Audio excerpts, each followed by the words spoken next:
에스더의 제목을 뽑으라 그러면 모든 순간 하나님이 함께, 모든 순간 하나님과 함께, 이 제목이 적절하지 않을까 싶습니다. 그러니까 포로민 중에 너무나 평범한 한 가정 이야기였는데 그 가정에도 하나님께서 함께 하시고 그 가정을 통해서 이스라엘을 구원하셨다. 하나님이 안 계신 줄 알았는데 이스라엘 바뀌고 더군다나 포로민의 가정이었기 때문에 하나님이 잊어버린 줄 알았는데 모든 순간 하나님이 함께 하셨다. 특별히 오늘 본문에도 우연 같은 일들이 계속 반복됩니다. 성경은 우리에게 질문하죠. 이게 과연 우연일까? 아니면 하나님의 섭리일까? 한번 보라는 겁니다. 먼저 이야기를 좀 더 보기 전에 하만에 대한 오해를 좀 풀어야 될 것 같습니다. 여러분, 하만은 대페르시아 제국의 2인자였습니다.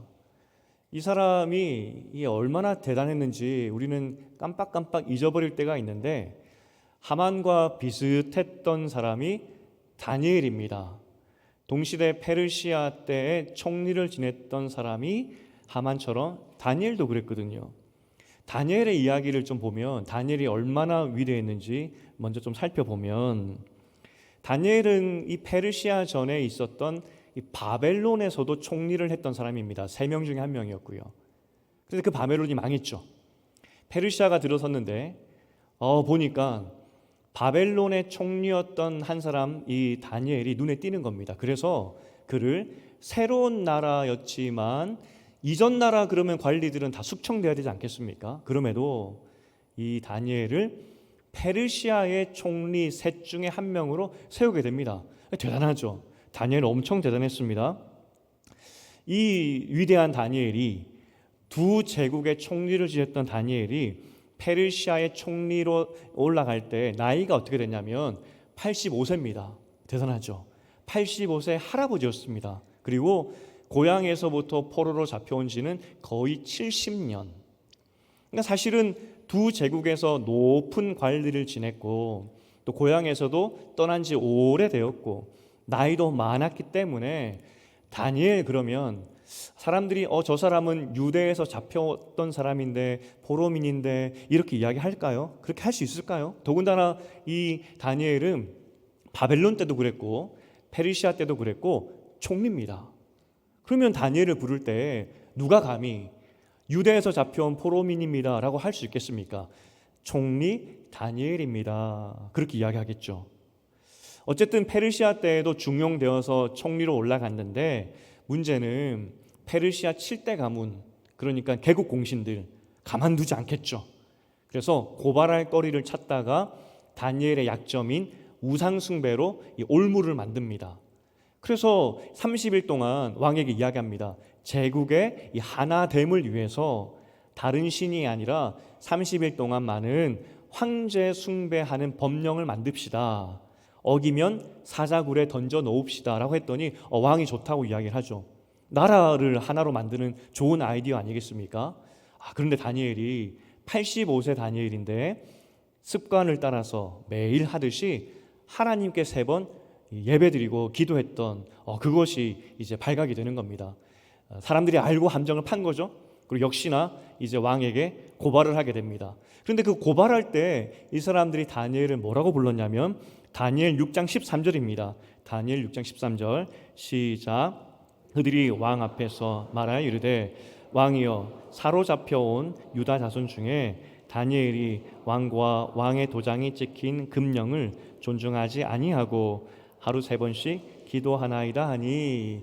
여러분, 다니엘은 그 당시 직책이 대제국의 총리 중에 한 사람입니다. 고발할 때 그러면 왕이여 다니엘 총리가 이러이러했습니다라는 것이 맞지 않겠습니까? 더군다나 70년 전에 잡혀온 사람입니다. 그리고 나이도 85세입니다. 유대인으로 보기에는 너무 시간이 많이 지나지 않았을까요? 하지만 페르시아 사람들 눈에는 그가 할아버지가 되고 아무리 높은 자리에 올라가도 그는 포로민이었습니다. 마지막까지 다니엘이 나라에 죽도록 충성해도, 그래서 인정받아서 나라의 3명 중에 1명 총리에 들어가도 그는 여전히 이방인이었습니다. 포로민. 그 딱지가 떨어지지 않았다고요.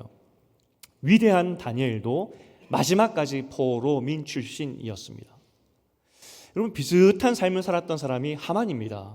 하만도 아말렉 출신 포로민의 후손이었습니다. 그런데 그가 2인자까지 올라갑니다. 어느 정도였냐면 왕이 그 사람을 믿고 인감 도장을 맡깁니다. 네가 나 대신해서 도장 찍어도 된다고. 그렇게 총애를 받았던 사람입니다. 우리가 하만 하면 교만하고 또 권력에 취해 있고 왠지 약삭빠를 것 같은 그런 사람으로 생각을 하죠. 하지만 여러분, 이방인 출신이, 더군다나 포로민 출신이 대제국의 2인자였습니다. 하만 우습게 보면 안 된다는 겁니다. 웬만한 정치력으로, 웬만한 배짱으로, 웬만한 실력과 능력으로는 이 자리에 오를 수가 없습니다. 왜냐하면 그도 이 포로민 출신이었기 때문이죠. 그런데 이렇게 열심히 일해서, 열심히 경력 쌓아서, 열심히 최선을 다해서 2인자까지 올라갔는데, 왕의 인감도장도 이제 맡게 되었는데, 왕후까지도 자신을 인정해 주는 겁니다. 페르시아 7대 가문 사람도 아니고 단지 자기만 콕 집어서 왕과 하만을 위해서 내가 잔치를 베풀겠습니다. 그것도 2번이나. 하만 얼마나 기뻤겠습니까? 사실 이 아하수에로 왕에 대해서 이야기 드렸지만 이 왕이 좀 변덕도 있었고 사람을 잘 믿지 않는 사람이었습니다. 그래서 이 다니엘처럼 언제 또 나도 이 정적들이 나타나서 내 자리를 빼앗을까 두려운 마음이 있을 수도 있겠죠. 하지만 이 천군 만마를 얻은 것처럼 이제 왕후조차도 자기만 콕 찍어서 잔치를 베풀어 줬습니다. 얼마나 기쁘겠습니까? 하지만 문제는 모든 사람들이 자신을 인정하고 자신의 권력 앞에서 다 벌벌 떠는데 딱 한 사람 모르드게만 끝까지 절을 하지 않는 겁니다. 그 사람만 민족의 철천지 원수였던 이 조상 때부터 있었던 그 원수, 그 질긴 악연이 지금까지 이어지면서 자기에게 절하지 않는 겁니다. 너무나 분해서 아내에게 이야기했더니 명쾌하게 이야기합니다. 당신의 권력이라면 사람 하나 죽이는 것 아무것도 아니라고. 그러니 왕에게 가서 모르드게 죽여야 된다고 이야기하라고. 당신 왕의 인감도장도 가지고 있지 않느냐고. 죽일 수 있다고 이야기하죠. 하만이 굉장히 기뻤던 것 같습니다. 그리고 그날 밤에 어떤 일이 있었느냐. 왕이 잠이 안 오는 겁니다. 잠이 안 와서 그가 했던 행동이 무엇이냐면 자신의 통치 기간의 이야기를 쭉 적었던 역사 일기를 가져와라. 그리고 읽어라 라고 이야기하는 것이죠. 예전에 성경을 읽으면 잠이 잘 온다고 하면서 불면증에는 성경이 최고야 라고 했는데 이 아하수에로 왕에게 이 최고의 불면증 약은 역사책이었던 것 같습니다. 지금 아하수에로가 한 13년째 왕 위에 있었던 그 즈음이기 때문에 역사책이 길겠죠. 그런데 그 긴 역사 가운데 하필 그 읽어드렸던 그 신하가 선택했던 그 본문이 뭐냐면 오늘 본문의 사건으로부터 대략 한 3년 전에 있었던 그 모르드게 사건.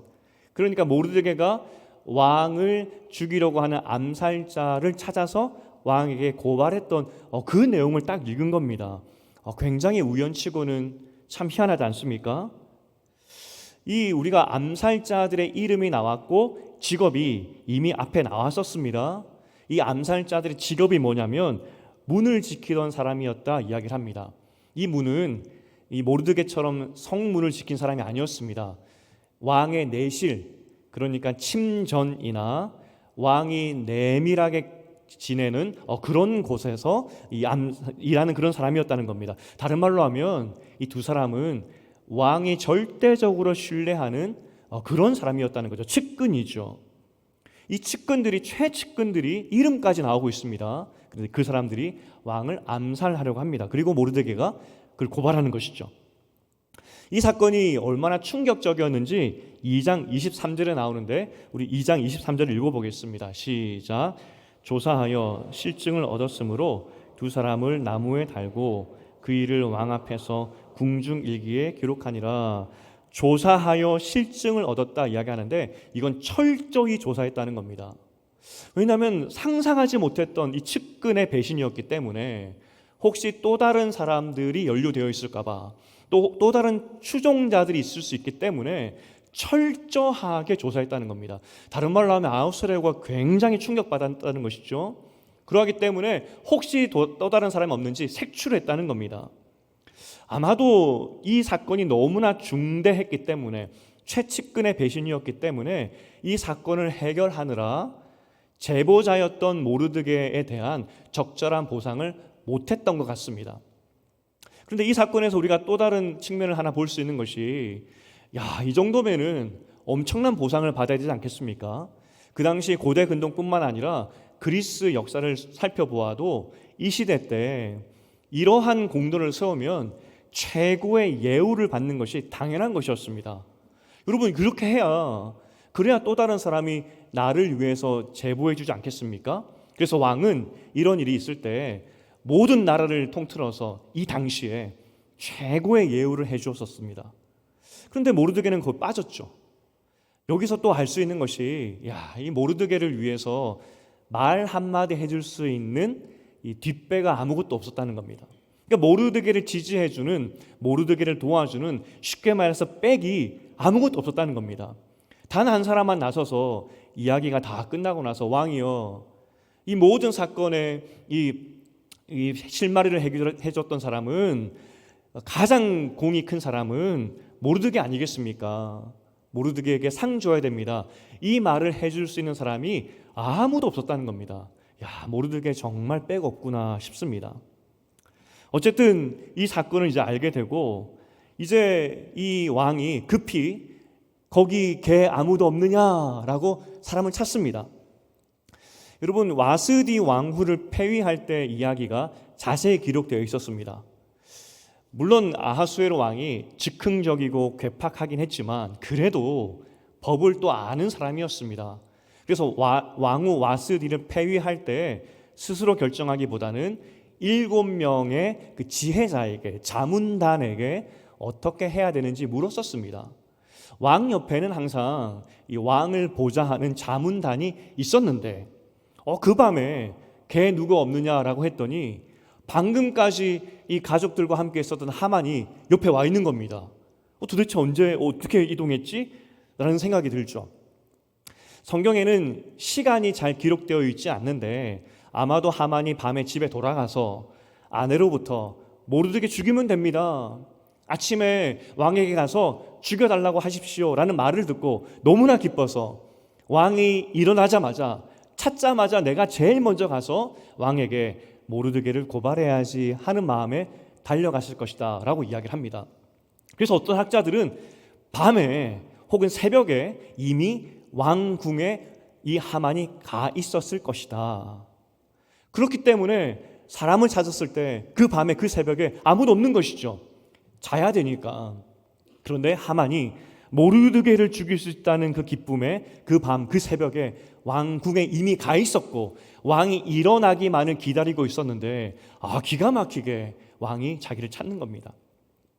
그리고 이 우연 같은 이 사건에서 왕이 한 가지 물어보는데, 왕이 하만에게 물어본 질문이 무엇이냐면 6장 6절입니다. 우리 6장 6절을 함께 읽어보겠습니다. 시작.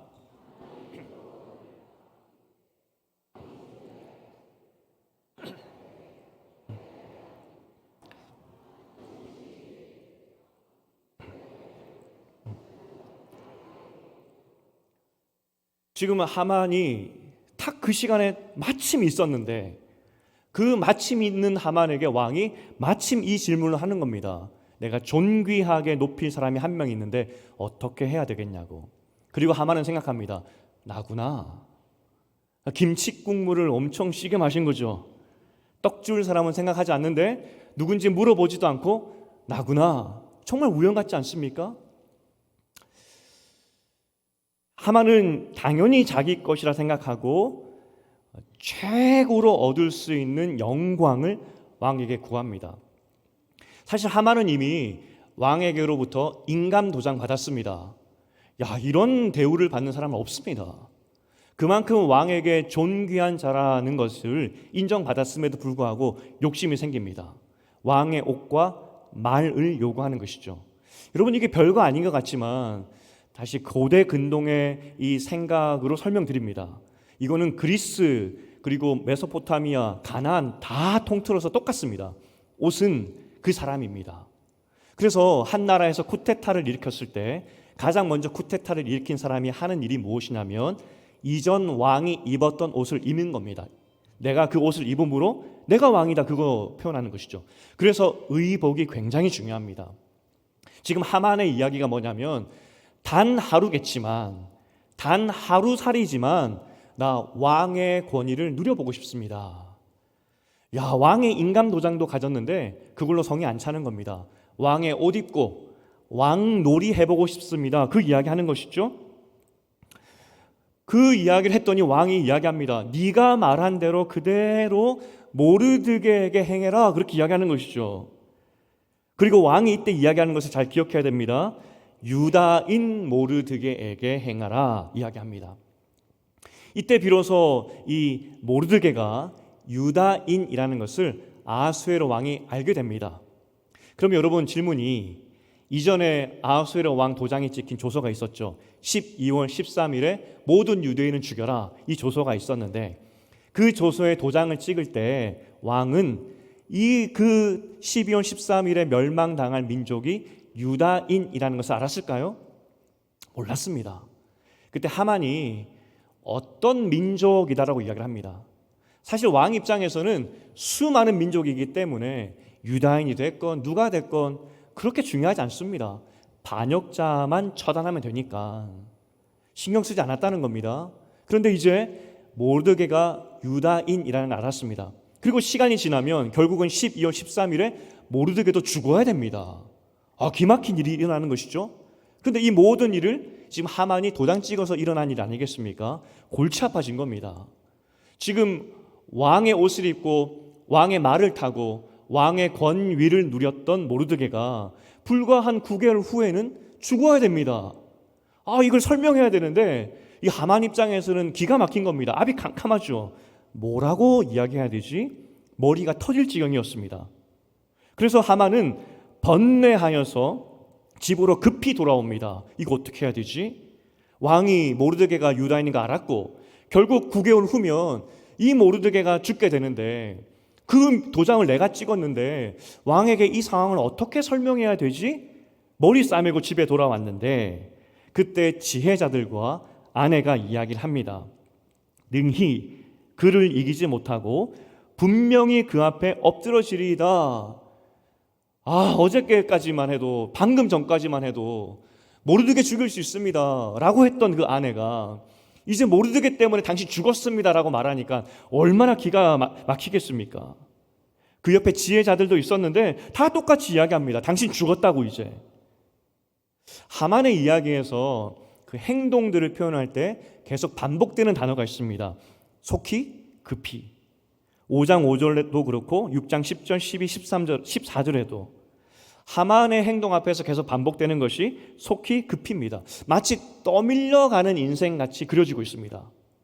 무언가에 계속 떠밀려가면서 뭔가 급히 결정해야 되고 뭔가 급히 가야 되는데 자신의 의지와는 상관없이 막 떠밀려가는 그런 인생. 하만의 몰락 과정을 보면 오해가 오해를 낳았다라고 보아야 될 것 같습니다. 첫 번째 오해는 왕이 지극히 높은 자를 세워야 되겠다라고 했을 때 그 지극히 높은 자가 자기인 줄 알았다는 것이죠. 김칫국물이죠. 두 번째 오해는 정말 자기가 유다인을 죽이기로 결정한 그 도장, 그리고 결국 9개월 후에 모르드게가 죽어야 되는데 이것 때문에 정말 하만이 죽게 될까?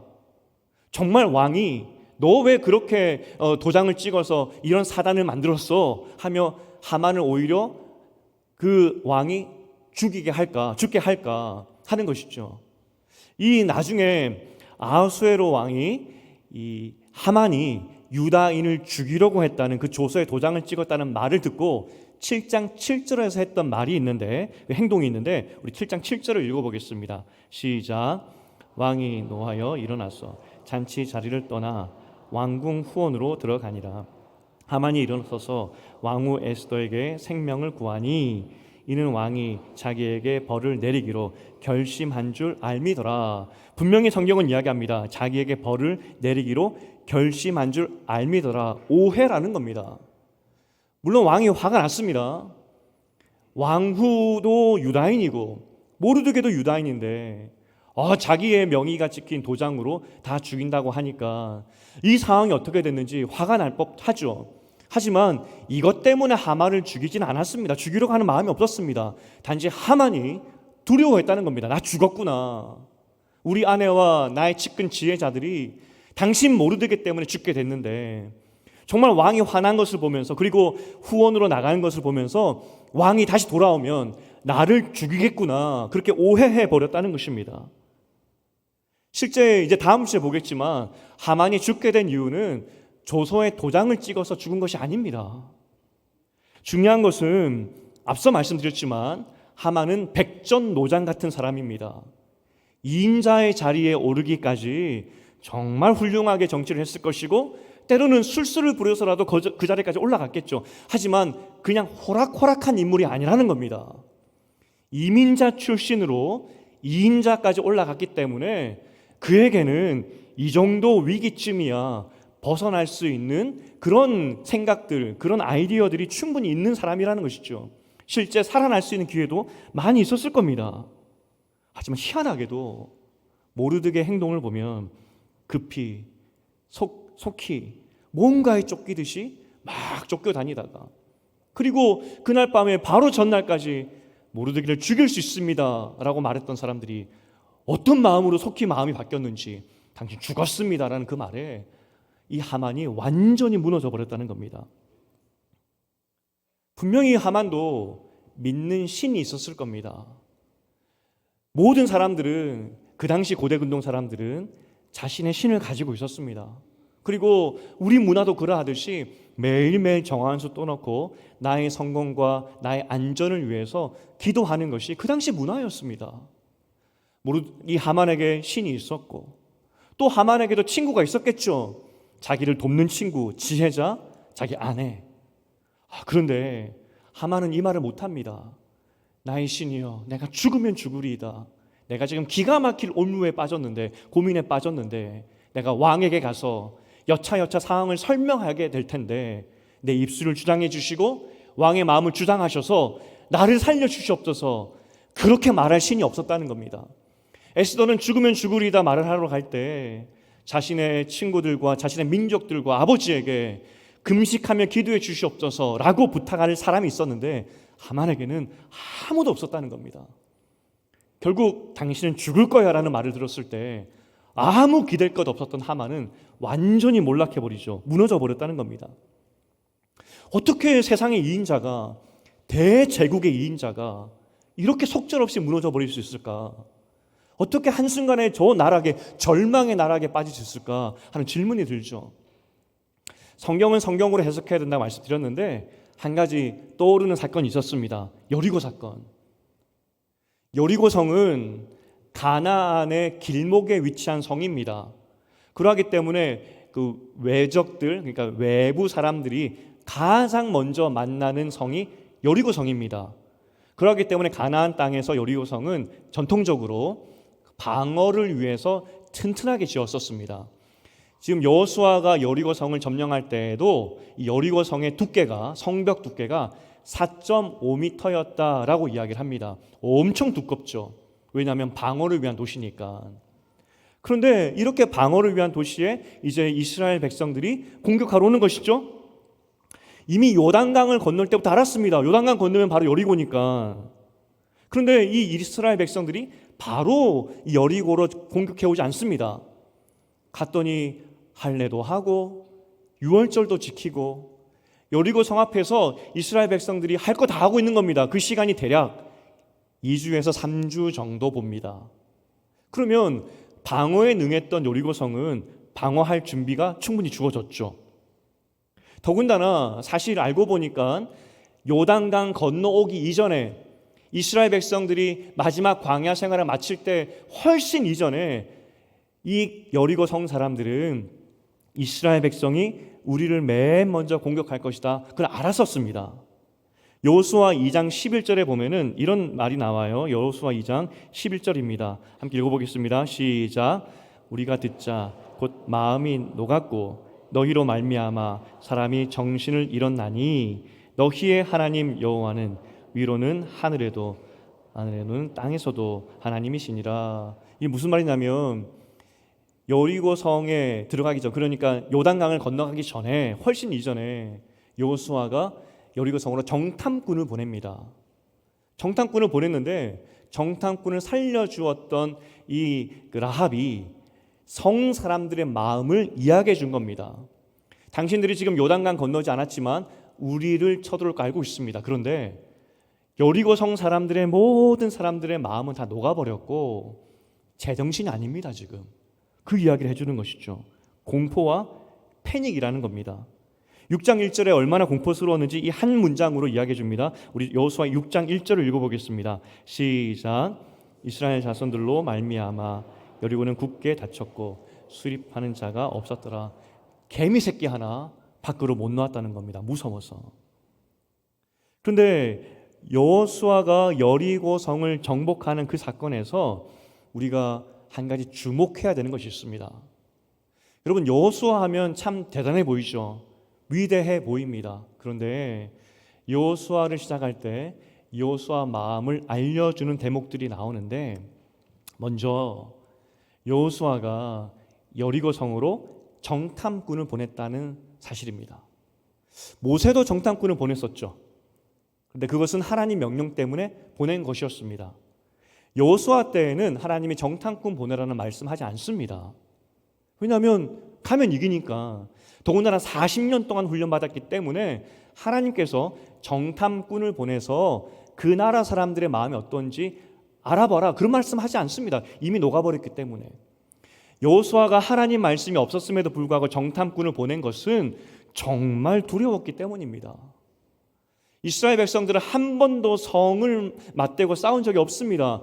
성벽에 기어 올라가야 되는데, 사다리 타고 올라가야 되는데 과연 이스라엘 백성이 그렇게 할 수 있을까? 그리고 여리고는 전통적으로 방어를 위한 성인데 우리가 이길 수 있을까? 정말 두려웠다는 겁니다. 그리고 두려워하는 이 여호수아를 위해서 라합이라는 사람을 만나게 하셔서 간담이 다 넣어갖고 제정신이 아니라는 말씀을 듣게 되는 것이죠. 그런데 한 번에 그치지 않습니다. 그 확신이.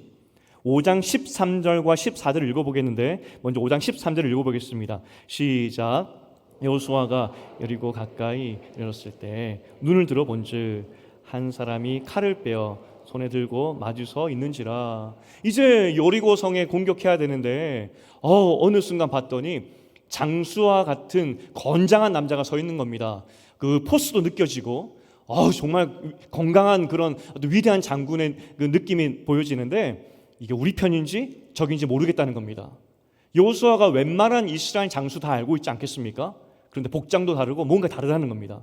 그래서 묻죠. 우리 편입니까? 적입니까? 이때 이 군대 장관처럼 이 복장했던 사람이 14절에 이렇게 이야기합니다. 그가 이르되 아니라 나는 여호와의 군대 장관으로 지금 왔느니라 하는지라.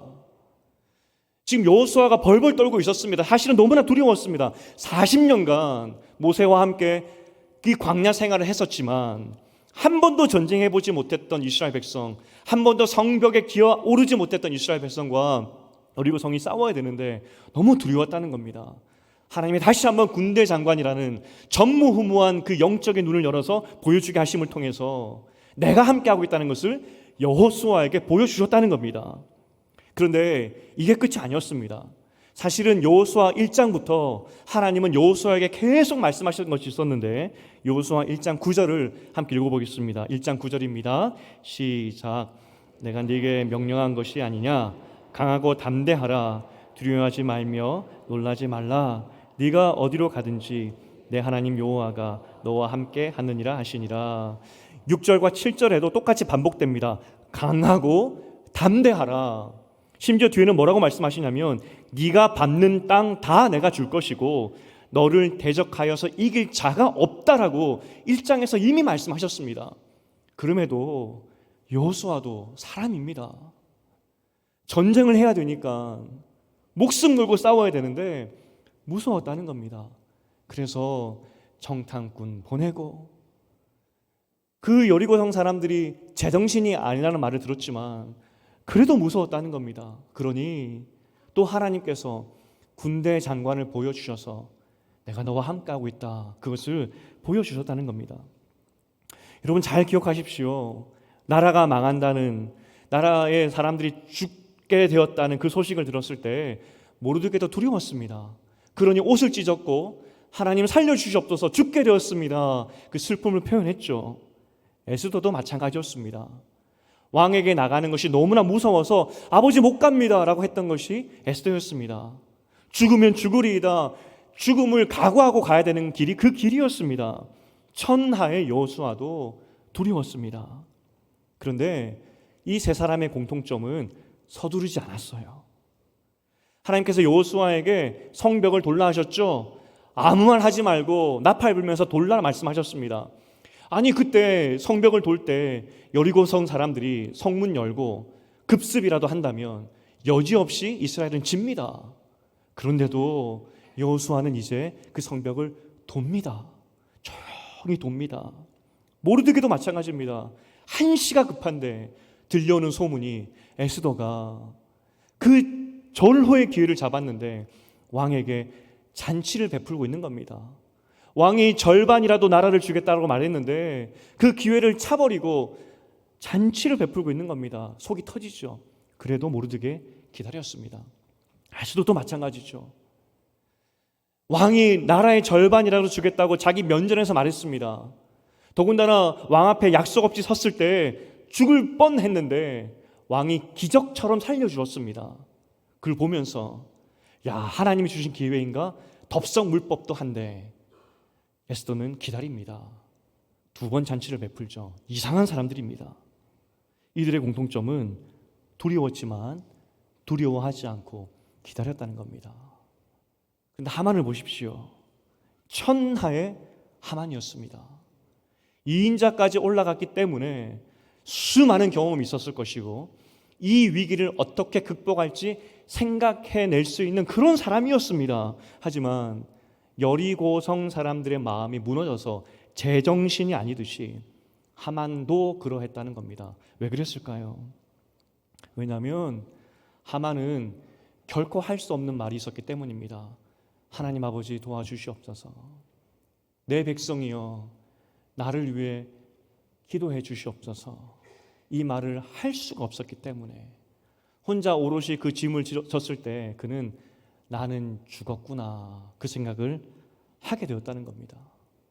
이게 하만과 하나님을 믿었던 모르드게, 에스더, 여호수아의 차이점입니다. 세상이 두렵습니다. 무섭지 않은 사람이 없습니다. 하지만 우리에게는 할 수 있는 말이 한 가지 있습니다. 죽으면 죽으리이다. 하나님이 다른 길로라도 나를 살려주실 줄 믿습니다. 그리고 하나님께서 나에게 붙여주신 사람들, 동력자들, 나를 위해 기도해 줄 수 있는 사람이 있기 때문에 두렵지만 기다리겠습니다. 하만은 이 말을 못했다고요. 할 수가 없었습니다. 왜냐하면 그에게는 살아있는 신도 없고 함께 생명을 나눌 수 있는 그런 친구도 없었기 때문에 그런 말을 할 수가 없었다는 겁니다. 여러분은 어떻게 살고 계십니까? 여러분은 두려움의 순간에 하나님 살려주시옵소서, 두려움의 순간에 함께 나를 위해서 기도해달라는 그런 친구가 있으신지, 아니면 오늘 하만처럼 매일매일 순간순간 일어나는 그 사건 앞에서 속히 급히 매번 넘어지면서 살 길을 찾아다니는 사람은 아닌지, 여러분 어떠십니까? 제가 이거 어떻게 적용해야 될까 고민하다가 어떻게 쉽게 말씀드릴까 고민하다가 예전 한 가지 생각이 났습니다. 공부할 때인데 2006년 이야기입니다. 그때 마치 축구 월드컵처럼 야구 월드컵이라는 것이 있었습니다. 야구 월드컵. 그래서 야구를 좋아하시는 분들은 굉장히 또 좋아했죠. 그때 준결승전에서 한국과 일본이 만났습니다. 예선전에서 한국이 2번이나 일본을 이겨버렸습니다. 준결승전에서는 한국이 이길 수 있다는 어떤 자신감도 있었지만 그래도 일본이 훨씬 잘하지 않습니까? 두려움도 있었습니다. 이제 야구 경기가 있는 날인데 수업 때 밤에 야구 경기가 있었던 것 같고요. 일본인 친구가 있었습니다. 동기. 저보다는 나이가 훨씬 어렸고요.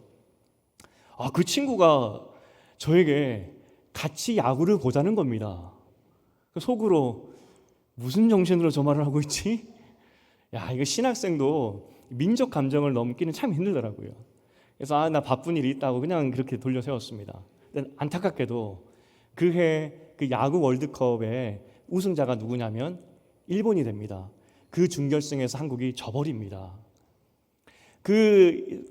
일본이 우승한 날에 그 친구가 그 교실에 앞에 들어오면서 세레모니를 하는데 일본이 이겼다고. 얼마나 보기 싫던지. 한 2년 후에 올림픽이 있었습니다. 올림픽 때 그 당시에는 야구가 올림픽 경기에 있었거든요. 그게 또 야속하게도 준결승에서 일본과 한국이 만난 겁니다. 똑같은 비슷한 상황이죠. 그런데 야구에 이런 말이 있습니다. 야구는 9회 말 투아웃부터 시작한다고. 끝까지 봐야 된다는 것이죠. 8회까지 갔는데 한국이 2대1로 지고 있었습니다. 졌다 생각이 들었습니다. 왜냐하면 일본 투수가 너무 잘했거든요. 그런데 한국에 역전의 기회가 온 겁니다. 문제는 역전의 기회에 타석에 들어선 사람이 그해 그 경기, 그러니까 올림픽에서 너무나 죽을 쓰고 있는 그런 타자였다는 겁니다. 속으로 그때 그 당시 한국 분위기가 어땠냐면은 그 타자 빼라 그랬습니다. 주전에서 너무 못하니까. 그 타자가 서길래 또 졌나 싶었는데 그 타자가 역전을 시켜버리는 겁니다. 얼마나 통쾌하든지. 그리고 결국 그해 그 올림픽 때 한국이 금메달을 따게 됩니다. 그거 보면서 이 스포츠 정신이 맞구나. 끝난 게 아니고 정말 9회 말 투아웃부터 아무 소망이 없어 보이지만 끝까지 가야 되는 것이 인생이구나, 스포츠구나 하는 것을 보았습니다. 그때도 이 말이 굉장히 회자가 많이 되었었습니다. 끝까지 포기하면 안 된다고. 세상 사람들도 세상을 살아갈 때 포기하지 말라고 이야기를 합니다. 끝날 때까지 죽도록 해보라고 이야기를 합니다. 그게 세상의 가르침입니다. 성경도 똑같은 말을 합니다. 그런데 그 근거가 다르죠. 오늘 요한복음 14장 16절을 한번 읽어보겠습니다. 요한복음 14장 18절입니다. 요한복음 14장 18절 시작. 내가 너희를 고아와 같이 버려두지 아니하고 너희에게로 오리라. 우리가 끝까지 포기하지 않을 이유는 목에 칼이 들어오고 절망이 내 앞에 온다 할지라도 우리가 포기하지 않을 이유가 있는 것인데, 세상 사람들은 스포츠 정신 발휘하여서 포기하지 말라라고 이야기하는데 그게 아니라 하나님이 우리를 고아와 같이 버려두지 않겠다고 말씀하셨기 때문에, 마지막 순간까지 우리 하나님 함께 하시기 때문에 우리는 그 하나님께 소망을 둬야 된다는 겁니다. 이게 하나님께서 믿음을 가진 우리에게 대한 약속의 말씀이고, 이것을 본 모르드게, 에스더, 여호수아는 두려웠지만 기다렸습니다. 두려웠지만 인내했습니다. 왜냐하면 하나님이 절대로 고아와 같이 버려두지 않겠다고 말씀하셨기 때문에 그 말씀 믿고 기다렸죠. 하지만 하만은 아무것도 없었습니다. 아무리 스포츠 정신을 발휘해 보아도 그가 믿을 구석은 아무것도 없었습니다. 속절없이 무너졌죠. 죽었다 생각했습니다. 이게 하만과 믿는 자의 차이라는 것입니다. 오늘도 우리가 인생의 길을 가고 있습니다. 장로님 기도하셨지만 정말 기가 막힌 어떤 기도의 제목으로 이 자리에 오신 분도 있을 수 있습니다. 하나님 없어 보이고 안 계신 것 같고, 아무리 스포츠 정신을 발휘해보고 내가 끝까지 버텨봐야지 다짐과 다짐을 해봐도 무너지는 이 마음이 그 마음 가운데 있으신 분도 있을 수 있다는 겁니다. 하지만 우리가 오늘 이 말씀을 통해서 다시 확증받고 가야 될 것이, 고아와 같이 버려주지 않겠다는 그 하나님 약속의 말씀, 실제 그 약속의 말씀이 모르드게, 에스더, 여호수아에게 임했다는 겁니다. 이제 말씀을 맺겠습니다. 이 땅을 살다 보면 여러 고난이 있습니다. 처음부터 경기가 시작되자마자 골이 많이 나고 점수가 많이 나서 넉넉하게 이기면 얼마나 좋겠습니까? 처음부터 그냥 기가 막히게 압도해버리면 얼마나 좋겠습니까? 하지만 인생은 그렇지 않죠. 이 죄악된 인생을 살아가고 있기 때문에 우리 죄성도 그렇고 사단도 그렇고 우리 인생을 가만히 놔두지 않습니다. 그런데 우리가 이때 다시 마음을 어디에 둬야 되겠습니까? 세상 사람도 스포츠 정신을 발휘해 보라고 이야기를 합니다. 하지만 우리가 받은 약속이 있지 않습니까? 우리가 급히 속히 떠돌아다닐 인생이 아니라 고아와 같이 버려두지 않겠다는 그 약속의 말씀이 있기 때문에 우리는 그래도 세상 사람들과는 다르게 하나님께 마음을 두고 오늘도 기다리고 인내하고 하나님의 도우심을 기도하는 것이죠. 그게 우리의 삶이라는 겁니다. 간절히 바라고 축복하는 것은 어쩌면 정말 경기처럼 지고 있는 인생의 시간을 살 수도 있습니다. 언제 역전하지? 언제 이 게임을 뒤집을 수 있지? 하는 두려움이 있을 수도 있죠. 하지만 오늘 에스더서를 통해서 말씀하십니다. 우연히 계속 반복이 되면 그건 필연 아니겠습니까? 세상 사람도 그렇게 이야기합니다. 오늘 한 가정의 이야기를 통해서 말씀하십니다. 정말 우연히 일어난 것 같지만 하나님이 다 섭리하셨고 결국 그 한 가정을 하나님이 구원하셨다고 증거로 보여주고 있다는 겁니다. 하나님의 자녀의 삶이 어떠한지 보여주고 있다는 겁니다. 간절히 바라기는 고아와 같이 버려두지 않는다는 그 말씀을 믿으시고 하나님께 소망을 두는 여러분 되시기를 주님의 이름으로 축복드립니다.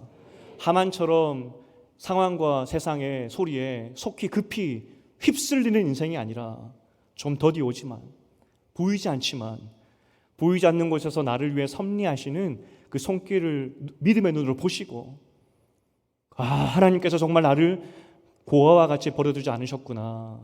그것을 경험하는 여러분 되시기를 주님의 이름으로 축복드립니다. 우리 일어나 찬양하실 텐데 우리의 소원이 뭐가 되겠습니까? 내 진정소원 세상에 여러 가지가 있지만 주님만 사랑하고 주님만 붙잡겠습니다. 나에게도 기적을 보여주시옵소서. 하나님의 살아계심을 보여주시옵소서. 오늘 에스더에게 보여주었던 그 은혜를 나에게 보여주시옵소서. 주님만 붙잡겠습니다. 우리 다 함께 일어나서 함께 찬양으로 고백하겠습니다.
이 세상 떠날 때 찬양하고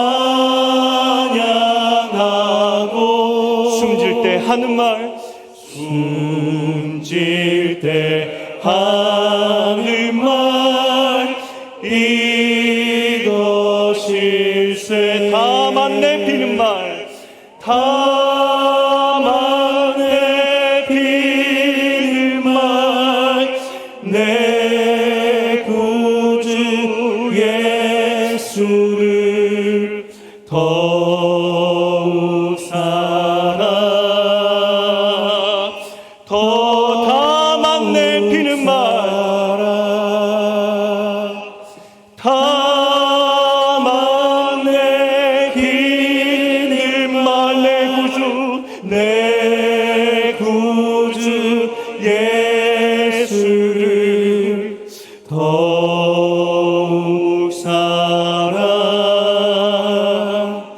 더욱 사랑하면